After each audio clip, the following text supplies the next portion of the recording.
Inter belum rilis jadwal resmi pertandingan pramusim mereka, karena para pemain masih menikmati libur usai musim yang panjang. Namun, menurut laporan Il Giorno, besar kemungkinan tim utama asuhan Christian Cifu akan menjalani laga uji coba internal melawan skuad baru Inter U23. Tanggal pertandingan masih belum ditentukan, mengingat tim U23 yang dilatih Stefano Vecchi baru mulai berlatih kemarin dan masih menunggu pengesahan resmi dari Lega Pro. Meski begitu, rencananya setelah menjalani pekan pertama latihan di Appiano Gentile dan pekan kedua di Riscione di Brunico, tim U23 akan melakoni laga uji coba melawan tim utama Inter di awal Agustus.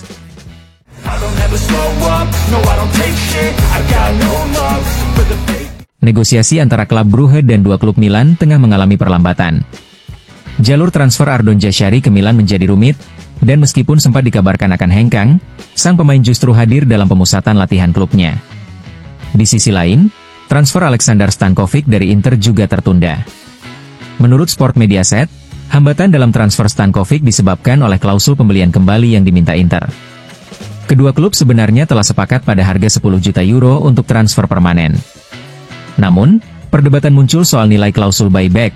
Brugge meminta angka tinggi, sementara Inter memulai dengan 18 juta euro dan bersedia naik hingga 25 juta euro, angka yang menjadi batas maksimal mereka. Saat ini, proses negosiasi masih mandek dan diperlukan pembicaraan lanjutan antara kedua klub untuk menyelesaikan perbedaan tersebut.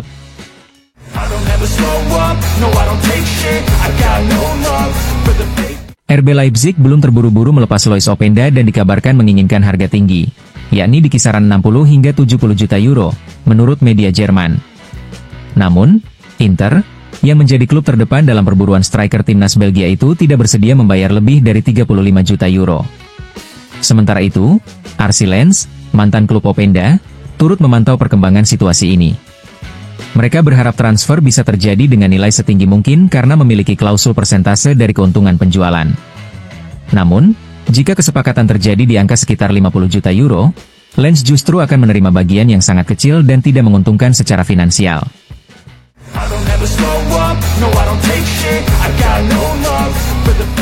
BP Marotta menunjukkan sikap optimis saat meninggalkan kantor Lega Serie A di Via Rossellini usai menghadiri rapat. Saya selalu percaya diri, penuh optimisme.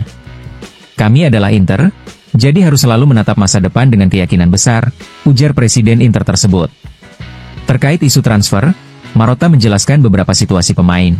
Calhanoglu, dia pemain kami sepenuhnya, dan sudah dipanggil. Leoni, talenta yang bagus, tapi bukan milik kami.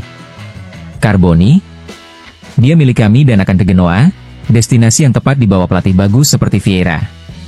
Untuk Sebastiano Esposito, kita lihat nanti, tutupnya singkat.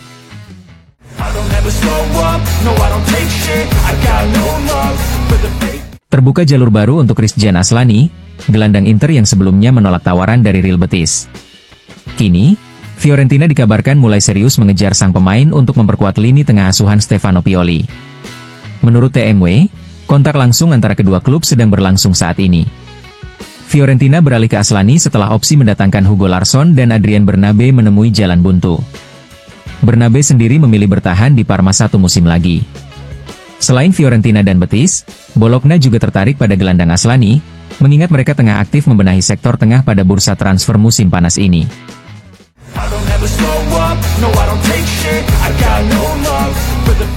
Galatasaray terus menunjukkan ketertarikan pada pemain-pemain Inter. Setelah sebelumnya dikaitkan dengan Yann Sommer dan Hakan Calhanoglu, kini klub asal Istanbul itu dikabarkan juga membidik Benjamin Pavard. Pavard, yang baru bergabung dengan Inter pada musim panas 2023 usai negosiasi panjang dengan Bayern Munich, kini masuk dalam radar Galatasaray. Kabar ini disampaikan oleh jurnalis Turki Yakup Nar dari stasiun Yeni Ak, yang lewat akun X-nya mengungkapkan bahwa Galatasaray tertarik merekrut bek kanan Inter tersebut.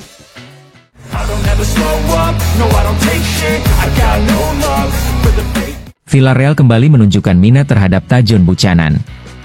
Winger asal Kanada tersebut sempat memperkuat klub Spanyol itu dalam beberapa bulan terakhir, dan menurut Sky Sport, Villarreal kini mengajukan permintaan untuk meminjamnya kembali. Performa impresif Buchanan bersama timnas Kanada di ajang Gold Cup turut memperkuat daya tariknya. Namun, Inter tidak tertarik melepasnya dengan status pinjaman lagi. Klub ingin melepas Buchanan secara permanen demi mendapatkan pemasukan dari transfer.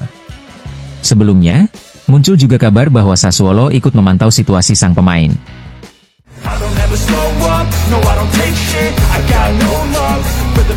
Kabar baru datang dari Jerman terkait pergerakan Inter di bursa transfer untuk sektor gelandang. Menurut laporan dari Bild, Inter kini mempertimbangkan Joao Palhinha sebagai salah satu opsi untuk memperkuat lini tengah.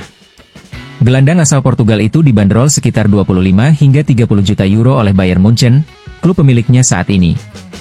Palhinha sendiri sempat menjadi bagian dari rumor transfer yang melibatkan Inter tahun lalu, ketika Bayern menjadikannya prioritas utama, mengungguli Calhanoglu yang pada akhirnya tetap bertahan di Inter.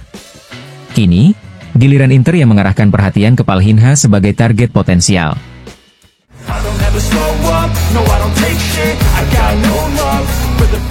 Hari ini menjadi momen kesepakatan penting bagi dua bersaudara Carboni. Setelah tercapainya kesepakatan antara Valentin Carboni dan Genoa, kini giliran sang kakak, Franco Carboni, yang resmi bergabung dengan Empoli. Klub asal Toscana itu telah menyelesaikan proses transfer pemain asal Argentina tersebut, dan menurut Gianluca Di Marzio, Franco dijadwalkan menjalani tes medis besok sebagai bagian dari tahap akhir kepindahannya.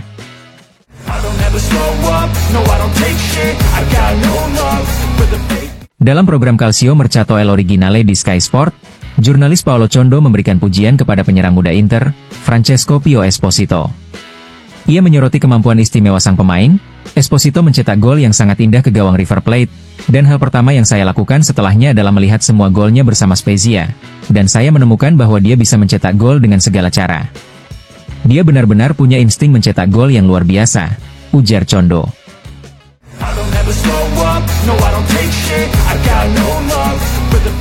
Fulvio Colovati, mantan bek timnas Italia dan juara dunia, menyampaikan keraguannya terhadap keputusan Inter menunjuk Christian Cifu sebagai pelatih baru. Dalam wawancaranya dengan Calcio Napoli 24, Colovati mengatakan, Inter adalah sebuah tanda tanya, karena mereka memilih pelatih baru yang memang punya potensi, tapi menurut saya masih menjadi sebuah pertanyaan besar.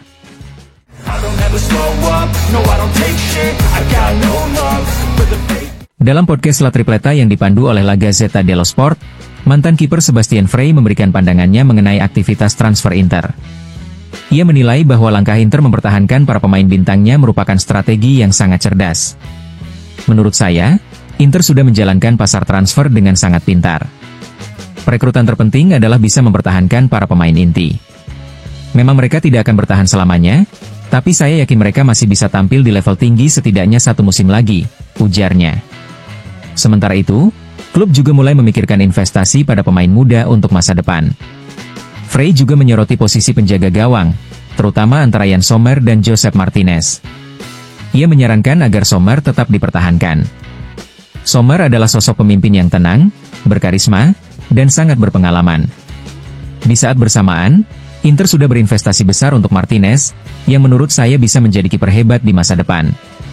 Tanda-tandanya sangat menjanjikan, tambah Frey.